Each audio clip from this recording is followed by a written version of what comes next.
उत्तर प्रदेश के बुंदायूं शहर के सिविल लाइंस इलाके में एक स्कूल है होली चाइल्ड। निशा इसी स्कूल में पढ़ाती थी। उसका पति राजकुमार पादरी था और उसकी पोस्टिंग बुंदायूं जिला मुख्यालय से लगभग 23 किलोमीटर दूर वजीरगंज की एक चर्च में थी। चर्च में जब ज़्यादा काम रहता था तो राजकुमार रात में वहीं रुक जाता था। निशा को स्कूल की बिल्डिंग में ही रहने के लिए कमरा मिला हुआ था, जहां पर वह पति राजकुमार और दो बेटियों रागिनी व तमन्ना के साथ रहती थी। राजकुमार और निशा की मुलाकात लखनऊ में पादरी के काम की ट्रेनिंग के दौरान हुई थी, जो कि बीसीसीआई संस्था द्वारा अपने धर्म प्रचारकों को दी जाती है। कुछ मुलाकातों के बाद दोनों एक दूसरे को पसंद करने लगी। निशा मूल रूप से गोरखपुर जिले की रहने वाली थी। उसके पिता दयाशंकर पादरी थे। निशा की बड़ी बहन शारदा की शादी बरेली निवासी रघुवीर मसीह के बेटे दिलीप के साथ हुई थी। इसी के चलते बहन के देवर राजकुमार से निशा की नज़दीकियां बढ़ने लगी। दोनों जानते थे कि घर वालों को इस रिश्ते से कोई ऐतराज नहीं होगा, अतः दोनों ने अपने पसंद की बात अपने परिवार वालों को बता दी थी। राजकुमार ने लखनऊ में अपनी ट्रेनिंग पूरी कर ली, लेकिन किन्हीं कारणों से निशा को ट्रेनिंग बीच में ही छोड़ देनी पड़ी। राजकुमार बरेली निवासी रघुवीर मसीह का बेटा था। रघुवीर मसीह पुलिस विभाग में वायरलेस मैनेजर के पद पर बुंदायूं में तैनात थे। सन 2014 में पारिवारिक सहमति से राजकुमार और निशा का विवाह हो गया। रघुवीर मसीह के 4 बेटे और 2 बेटियां थीं। सबसे बड़ा बेटा रवि था, जिसकी शादी बाराबंकी निवासी अनुराधा से हुई थी। दूसरा दिलीप था, जिसकी शादी निशा की बड़ी बहन शारदा से हुई थी। उससे छोटा राहुल। राजकुमार की पहली पोस्टिंग कासगंज जिले के सोरा कस्बे में नवनिर्मित चर्च में हुई थी। इसी बीच राजकुमार की शादी हो गई और रघुवीर मसीह ने कोशिश करके राजकुमार का तबादला कासगंज से वजीरगंज करवा दिया। शादी के बाद कुछ समय तो अच्छा कटा। राजकुमार की मां आशा मसीह ने नवविवाहित बहू निशा को हाथों हाथ लिया, पर निशा को राजकुमार के घर का माहौल रास नहीं आया। इसलिए उसने पति से कहा कि वह घर में बैठकर वक्त बर्बाद नहीं करना चाहती। निशा इंटरमीडिएट पास थी और उसकी अंग्रेजी भाषा पर अच्छी पकड़ थी। वह सोचती थी कि किसी भी इंग्लिश स्कूल में उसे नौकरी मिल सकती है। नौकरी करने वाली बात निशा ने पति और ससुर से बताई, तो उन्होंने इस पर कोई ऐतराज नहीं हुआ। निशा को इजाज़त मिल गई और थोड़ी कोशिश से निशा को होली चाइल्ड स्कूल में नौकरी मिल गई और इसी कालांतर में निशा 2 बेटियों की मां बनी, जिसके नाम रागिनी और तन्मया रखे गए। अब उनका छोटा-सा खुशहाल परिवार था। वह स्कूल परिसर में ही कमरे में रहते थे। राजकुमार और निशा का दाम्पत्य जीवन काफ़ी सुखद था। किन्हीं खास मौके पर वह लोग बरेली चले जाते थे। सब कुछ ठीक-ठाक चल रहा था, पर वक्त कब करवट लेगा इसका आभास किसी को नहीं था। स्कूल की नौकरी करते-करते निशा को लगने लगा था कि राजकुमार से शादी करना उसके जीवन की सबसे बड़ी भूल थी। वह अच्छा खासा पैसा कमा लेती है। अगर उससे शादी की जल्दबाजी न की होती तो उसे कोई पढ़ा-लिखा अच्छा पति मिलता और वह ऐश करती। ऐसे विचार मन में आते ही उसका दिल बेचैन होने लगा। जितना उसे मिला था उससे उसे संतोष नहीं था। उसकी कुछ ज़्यादा पाने की चाह बढ़ रही थी। कहते हैं अक्सर ज़्यादा पाने की चाह में बहुत लोग कुछ गँवा देते हैं। निशा का भी यही हाल था। अब धीरे-धीरे राजकुमार और निशा के जीवन में परेशानियां बढ़ने लगी। निशा छोटी-छोटी बातों को लेकर के मीन मेख निकालती और उससे झगड़ा करने की कोशिश करती।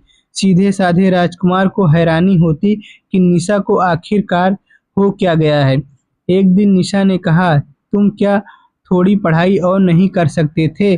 कम से कम मेरी तरह इंटर पास कर लेते। पढ़े लिखे होते तो तुम्हारा दिमाग भी खुला होता। मैं ज़्यादा पढ़ लिखना सही है, पर अपने काम में परफेक्ट हूँ। लोगों को अपने धर्म की ज्ञान बेहतर तरीके से देता हूँ। हालांकि मैं केवल हाई स्कूल पास हूँ, लेकिन मैंने ठान लिया है कि अपनी बेटियों को खूब पढ़ाऊंगा, राजकुमार बोला।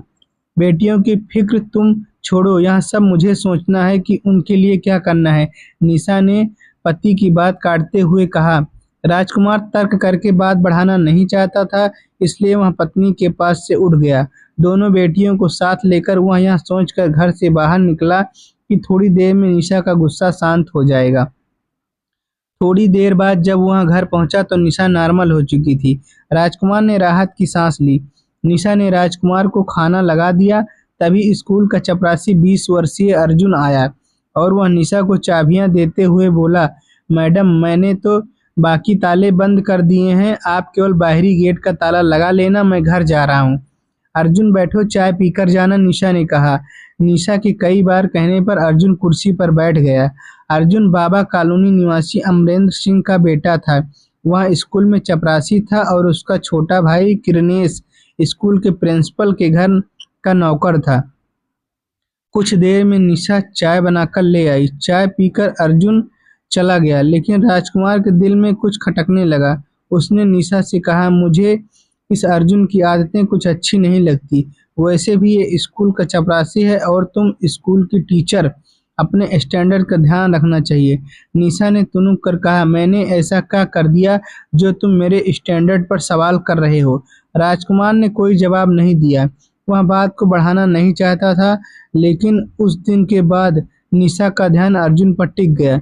जब वह अकेली होती थी तो अर्जुन उसके ज़हन में आ बैठता। कुछ दिनों बाद राजकुमार की तबीयत खराब हो गई। वह कभी-कभी 2 दिन तक चर्च में ही रुक जाता और बदायूं नहीं आ पाता। इस अकेलेपन ने निशा को गुमराह कर दिया। अर्जुन एक स्वस्थ और स्मार्ट युवक था, वैसे भी निशा के साथ वह घुलने-मिलने लगा था। अब राजकुमार की गैर मौजूदगी में वह निशा के कमरे में आ जाता और उसकी बेटियों के साथ खाने-पीने की चीज़ें ले आता था। निशा के मन में अर्जुन अपनी जगह बनाने लगा था। निशा भी अर्जुन के बारे में सोचती रहती। वह उसकी मजबूत बाहों में समाने के लिए बेताब रहने लगी। उधर अर्जुन निशा को चाहता तो था, लेकिन निशा के पति की वजह से पहल करने की हिम्मत नहीं जुटा पा रहा था। कहा जाता है कि फिसलन की ओर बढ़ने वाले कदम आसानी से दलदल तक पहुंच जाते हैं। यही निशा के साथ हुआ। एक दिन शाम को निशा के पास राजकुमार का फ़ोन आया और उसने कहा कि वह आज रात को घर नहीं आ पाएगा। इस फ़ोन कॉल्स ने निशा के दिल में हलचल मचा दी। उसके दिल की धड़कनें बढ़ गई। निशा के दिमाग में अर्जुन घूम रहा था। उसने कमरे के बाहर निकलकर देखा। उस समय अर्जुन स्कूल के अपने काम निपटाकर घर जाने की तैयारी कर रहा था। तभी निशा ने उसे आवाज़ देकर बुलाया, अर्जुन, तुम कमरे में आओ, कुछ बात करनी है। अर्जुन कमरे में आ गया। निशा ने उसके लिए चाय बनाकर ले आई। निशा ने चाय का प्याला उसकी ओर बढ़ाते हुए कहा, अर्जुन, आज रात राजकुमार घर नहीं आएगा। अकेले में मुझे डर लगेगा। तुम आज रात यहीं रुक जाओ, जिससे मेरा मन भी लगा रहेगा। अर्जुन ने गहरी नज़र से निशा की ओर देखा। उसे निशा का अंदाज कुछ अजीब सा लगा। उसकी चुप्पी देखकर निशा ने पूछा, कुछ परेशानी है क्या? नहीं मैडम, ऐसी कोई बात नहीं है। मैं सोच रहा हूँ कि अगर साहब को पता चला तो पता नहीं वो मेरे बारे में क्या सोचेंगे। वह तो वैसे भी मुझे पसंद नहीं करते। तुम उनकी चिंता मत करो, मैं तो तुम्हें पसंद करती हूँ ना, निशा ने मुस्कुराते हुए कहा। तो अर्जुन की भावनाओं में जैसे तूफान उठने लगा। जैसे ही उसने उसी समय जेब से मोबाइल निकाला और अपने घर फ़ोन करके बता दिया कि स्कूल में कुछ काम होने की वजह से वह आज घर नहीं आ पाएगा। इसके बाद अर्जुन उसके कमरे में बैठ गया। निशा ने खाना बनाने की तैयारी शुरू कर दी। तब तक अर्जुन उसके दोनों बच्चों के साथ खेलने लगा। खाना बनाने के बाद निशा ने बच्चों को पहले खाना खिलाया, फिर उन्हें सुला दिया। फिर निशा ने अपना और अर्जुन का खाना लगाया। खाना खाते-खाते अर्जुन उसके खाने की तारीफ़ करते हुए बोला, मैडम, आप खाना बहुत अच्छा बनाती हैं। खाना बनाना ही नहीं, मैं बहुत से काम बहुत अच्छे से करती हूँ, कहकर निशा हँसने लगी। फिर उसने एक प्रश्न किया, अर्जुन, तुमने अभी तक शादी क्यों नहीं की? अर्जुन निशा की ओर गौर से देखते हुए बोला, रिश्ते तो कई आए थे मैडम, लेकिन जब से आपको देखा है मेरा इरादा बदल गया है। क्या मतलब? निशा चौंकते हुए पूछा। मतलब यह कि मुझे आप जैसी स्मार्ट जीवन साथी की ज़रूरत है। अर्जुन की बात सुनकर निशा मन ही मन खुश हुई कि इसका मतलब वह पहले से उसे चाहता है। निशा कुछ ही नहीं बोल पाई बल्कि मुस्कुराने लगी। खाना खाते हुए दोनों इसी तरह बात करते रहे। खाना खाने के बाद निशा ने अर्जुन का बिस्तर जमीन पर लगाते हुए कहा कि वह यहाँ आराम कर सकता है। इसके बाद रसोई का काम खत्म करके वह भी आ गई। उसने चटाई बिछाकर अपना भी बिस्तर जमीन पर लगा लिया। धीरे धीरे रात गहराती जा रही थी और वह भी कुछ ऐसा होने वाला था जो किसी के लिए बर्बादी ला सकता था। निशा की आंखों में नींद नहीं थी। उसने अर्जुन की तरफ देखा तो वह भी करवटें बदल रहा था। उसने पूछा कि अर्जुन, नींद नहीं आ रही है क्या? हाँ, नींद नहीं आ रही है, पर सोच रहा हूँ कि आपके पति तो अक्सर वजीरगंज में ही रुक जाते हैं, फिर आपने आज मुझे यहाँ क्यों रोका है? निशा ने हंसते हुए कहा, तुम क्या सचमुच अनाड़ी हो या अनजान बनने का नाटक कर रहे हो? मैंने तुम्हारी आंखों में कुछ खास देखा था, वही पिछले कई दिनों से मुझे परेशान कर रही है। अर्जुन, भूख अक्सर दो लोगों को एक दूसरे के करीब ले आती है। यह क्या कह रही हैं आप? अर्जुन बोला, ठीक ही कह रही हूँ मैं तुमसे प्यार करने लगी हूँ। अर्जुन अर्जुन को जैसे करंट सा लगा। उसे विश्वास नहीं हो रहा था कि निशा ने आगे बढ़कर अर्जुन का हाथ पकड़ा और कहा, डरो मत अर्जुन, मैं सचमुच तुम्हें चाहती हूँ और यह कोई गुनाह नहीं है। मैं अपने पति से तंग आ चुकी हूँ। अर्जुन फिसलन की कगार पर खड़ा था। निशा के स्पर्श से वह दलदल में जा गिरा। शादीशुदा और दो बच्चों की मां ने उसे एक ऐसे दलदल में खींच लिया जिसके अंदर जाना तो आसान था, पर बाहर आने का कोई रास्ता नहीं था। उस दिन के बाद रिश्तों की दिशा और दशा ही बदल गई। अपनी तबाही से बेखबर राजकुमार अगले दिन घर आ गया। राजकुमार की बर्बादी की नींव रखी जा चुकी थी। बीवी की बेवफाई करने के लिए कमर कस ली थी। अब आए दिन वह पति से झगड़े करने लगी। राजकुमार भी महसूस कर रहा था कि स्कूल का चपरासी अर्जुन अब पहले की तरह उसकी इज्जत नहीं करता। एक दिन वह जब वजीरगंज से लौटा तो उसने अर्जुन को कमरे में चारपाई पर पसरा हुआ देखा। यह देखकर वह राजकुमार का माथा गर्म हो गया। वह बोला, अर्जुन, तुम यहाँ क्या कर रहे हो? लगता है तुम अपनी औकात भूल रहे हो। मेरी गैर मौजूदगी में तुम्हें यहाँ आने की जरूरत नहीं है। उस समय तो अर्जुन वहां से चला गया। उसने खुद को अपमानित महसूस किया और तय किया कि राजकुमार को सबक सिखाएगा। राजकुमार के तेवर देखकर निशा भी डरी गई थी। राजकुमार ने कहा कि निशा, यह अर्जुन मुझे बिल्कुल पसंद नहीं है, तुम इससे दूर ही रहो। देखो, मैं सोच रहा हूँ कि अपना तबादला बरेली में ही करा लूँ। पापा भी रिटायर हो गए हैं, अपना मकान भी उन्होंने बना लिया है, फिर तुम्हें भी बरेली में ही नौकरी मिल जाएगी। देखो अर्जुन इस स्कूल में काम करता है, तुम्हारे जाने के बाद वह मार्केट से घर की ज़रूरतों का सामान ला भी देता है। तुम खामखा उस पर गर्म हो रहे थे। देखो, हमें यहाँ कमरा मिला हुआ है, यहाँ कोई परेशानी भी नहीं है। और फिर यह बात तुम जानते हो कि मैं जॉइंट फैमिली में नहीं रह सकती। निशा ने पति को समझाया, इस मामले में घर वालों से बात करूंगा, कहकर राजकुमार बाथरूम चला गया। राजकुमार अभिज्ञ था। पत्नी के संबंधों से राजकुमार को अभी तक यह पता नहीं था कि अर्जुन और उसकी पत्नी निशा के बीच किस तरह के संबंध हैं। पिछले 6 महीनों से वह महसूस कर रहा था कि निशा बदल रही है। कहते हैं कि इश्क और मुश्क छिपाए नहीं छिपता। निशा और अर्जुन के संबंधों की असलियत भी सामने आ ही गई थी। उस दिन अर्जुन घर जाने ही वाला था कि राजकुमार का पत्नी के पास फोन आ गया कि वह रात को घर नहीं आएगा। यह खबर सुनकर निशा खुश हुई। उसने अर्जुन को बुलाकर कहा, आज रात फिर से अपनी ही है, क्योंकि राजकुमार घर भी नहीं आएगा। ऐसा करो कि तुम नहा धोकर फ्रेश हो जाओ, तब तक मैं तुम्हारे लिए चाय बनाती हूँ। निशा ने गैस पर चाय चढ़ा दी। अर्जुन भी फ्रेश होने के लिए बाथरूम में घुस गया। फ्रेश होने के बाद वह निशा के साथ साथ चाय पीने लगा। चाय की चुस्कियां लेते हुए वह बोला, ऐसा आखिरकार कब तक चलेगा? हमें कुछ करना ही होगा। हाँ करेंगे, कहते हुए निशा ने कहा, अभी इन पलों को जियो जो हमें मिले रहे हैं। इसके बाद दोनों मौज मस्ती में लीन हो गए। अर्जुन इस बात से बेखबर था कि वह बाहरी गेट बंद नहीं किया है। तभी अचानक दबे पांव राजकुमार वहां आ गया।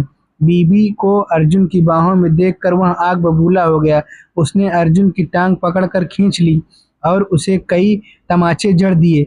किसी तरह अर्जुन उसके चंगुल से निकलकर भाग गया। तभी राजकुमार ने कहा कि वह इसी की शिकायत स्कूल से करेगा। अर्जुन के चले जाने के बाद राजकुमार ने निशा को जमकर लताड़ा। निशा उसके पैरों में गिरकर अपनी गलती की माफी मांगने लगी। राजकुमार के तेवर सख्त थे। उसने कह दिया कि अब हम यहाँ नहीं रहेंगे। राजकुमार ने पिता को फोन पर सारी बातें बता दी और कहा अब हम बरेली में नेकपुर स्थित अपने घर में रहेंगे।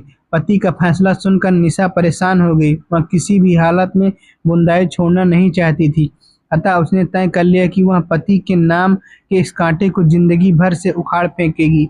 अगले दिन राजकुमार वजीरगंज चला गया। निशा ने मौके मिलते ही अर्जुन को एकांत में बुलाकर कहा, अगर तुम मुझे चाहते हो तुम्हें राजकुमार को रास्ते से हटाना होगा। अर्जुन का दिल तेजी से धड़कने लगा, क्योंकि ऐसा तो उसने कभी सोचा ही नहीं था। उसे चुपचाप देख निशा बोली, हाँ मैं ठीक कह रही हूँ। आज राजकुमार जब घर आएगा तो तुम घर पर आकर उससे अपनी गलती की माफी मांगना और उसका विश्वास जीतना। इसके बाद आगे क्या करना है मैं बाद में बताऊंगी। अर्जुन ने ऐसा ही किया। राजकुमार जब घर पहुंचा तो अर्जुन उसके घर पर चला गया। उसे देखते ही राजकुमार उस पर भड़का तो अर्जुन ने उसे अपनी गलती पर अफसोस जताते हुए माफी मांग ली। सीधे साधे राजकुमार ने उसे माफ कर दिया और कहा, अब वैसे भी हमें यहाँ नहीं रहना है। पर अर्जुन के दिल में राजकुमार के प्रति क्या था, यह बात राजकुमार नहीं जानता था। राजकुमार मौत की दस्तक को सुन नहीं पाया था। 15 जून 2019 को अपनी योजना के मुताबिक अर्जुन अपनी बाइक पर आया। उसने राजकुमार से कहा, चलिए मछली लेने चलते हैं। राजकुमार भी माहौल का तनाव कम करना चाहता था।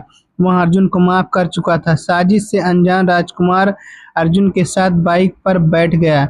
अर्जुन बाइक को इधर उधर घुमाता रहा। फिर बाइक मझिया गांव के सुनसान इलाके में ले गया और बोला, अब बाइक आप चलाओ, मैं पीछे बैठता हूँ। राजकुमार ने ड्राइविंग सीट संभाली।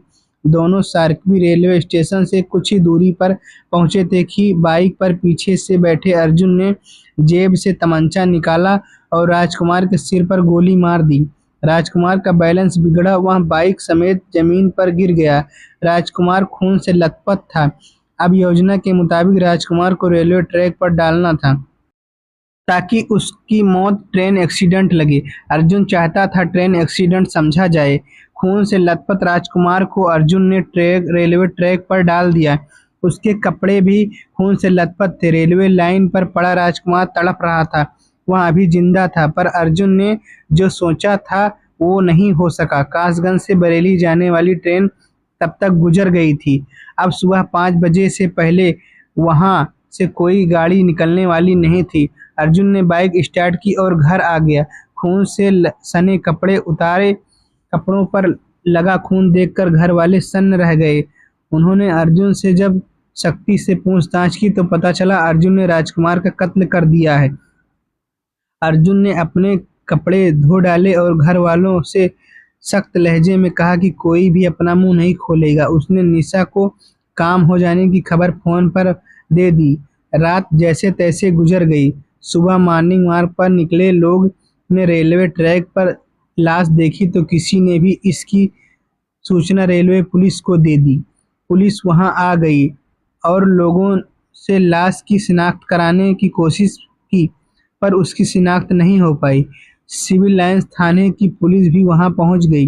उधर राजकुमार को 15 जून बरेली जाना था। यह बात उसने फोन पर अपने पिता रघुवीर को बता दी थी, लेकिन वह रात में घर नहीं पहुंचा तो घर वाले परेशान हो गए। इधर उधर थाना सिविल लाइंस के प्रभारी ओपी गौतम, सीओ राघवेंद्र सिंह राठौर और एसपी सिटी जितेंद्र श्रीवास्तव भी मौके पर पहुंच गए थे। फॉरेंसिक टीम भी जांच के लिए पहुंच गई थी। जांच में पुलिस को मृतक की जेब से 100 रुपए का नोट और एक पर्ची मिली। पुलिस ने जरूरी कार्रवाई कर लाश पोस्टमार्टम के लिए भेज दी। 17 जून को लाश का फोटो अखबारों में छपा तो रघुवीर के एक रिश्तेदार जेपी मसीह ने फोन कर उन्हें पूछा कि राजकुमार कहाँ है। रघुवीर ने कहा कि राजकुमार को बरेली आना था पर नहीं आया। सब जगह फोन कर लिया, उसका कुछ पता नहीं है। तब जेपी मसीह अखबार लेकर रघुवीर के घर पहुंच गए और उन्हें अखबार दिखाया। अखबार में अपने बेटे की लाश का फोटो देखकर रघुवीर की आंखों से आंसू निकल आए। वह परेशान हो गई। तभी उनके पास पुलिस कंट्रोल रूम से भी फोन आ गया। रघुवीर अपने रिश्तेदारों के साथ पोस्टमार्टम हाउस पहुंच गए और लाश की शिनाख्त बेटे राजकुमार के रूप में कर दी। निशा भी किसी से खबर पाकर घड़ियाल आंसू बहाती हुई पोस्टमार्टम हाउस पहुंची। वह वहां इस तरीके रो रही थी जैसे उसका सब कुछ लुट गया हो। पोस्टमार्टम के बाद लाश बरेली लाकर उसका अंतिम संस्कार कर दिया गया। निशा के हाव भाव देखकर रघुवीर की समझ में कुछ कुछ आ रहा था। उन्हें शक था कि उनके बेटे की हत्या निशा ने करवाई होगी, क्योंकि उसे रंगे हाथ पकड़ने पर राजकुमार ने उससे शिकायत की अपने पिता से कर दी थी। रघुवीर ने जांच अधिकारी के सामने अपनी पुत्रवधू और अर्जुन के नाजायज संबंधों का खुलासा कर दिया। पुलिस ने अर्जुन को हिरासत में ले लिया और अर्जुन ने अपने हाथ पर ब्लेड से निशा का नाम लिख रखा था। पुलिस ने निशा और अर्जुन को आमने सामने बैठाकर पूछताछ की तो दोनों एक दूसरे पर इल्जाम लगाने लगे। उनकी दीवानेपन आशिकी की हवा निकल चुकी थी। दोनों ने ही अपना जुर्म स्वीकार किया। अब दोनों को जेल जाने का डर सता रहा था। पुलिस ने भाविंदी की धारा 302 और 201 के तहत मुकदमा दर्ज करके उनसे विस्तार से पूछताछ की और कोर्ट में पेश कर जेल भेज दिया। रागिनी और तमन्ना ने माँ बाप दोनों को खो दिया था। राजकुमार की माँ आशा मसीह ने कहा कि उसे तो विश्वास ही नहीं हो रहा है कि उनकी बहू उनके सीधे साधे बेटे को मरवा सकती है। अब इस उम्र में उन्हें अपने बेटे की बच्चियों की परवरिश के लिए जीना होगा। निशा के पिता दयाशंकर और माँ गीता को बेटी के इस गुनाह पर अफसोस होता है। उन्होंने तो कल्पना भी नहीं की थी कि निशा ऐसा भी कर सकती है। काश राजकुमार की मौत की दस्तक सुन पाता तो उसे अपनी जान से पहले हाथ धोना पड़ता। आप लोगों को यह कहानी कैसी लगी हमें कमेंट में ज़रूर बताएं। आप हमारे चैनल को लाइक शेयर करें।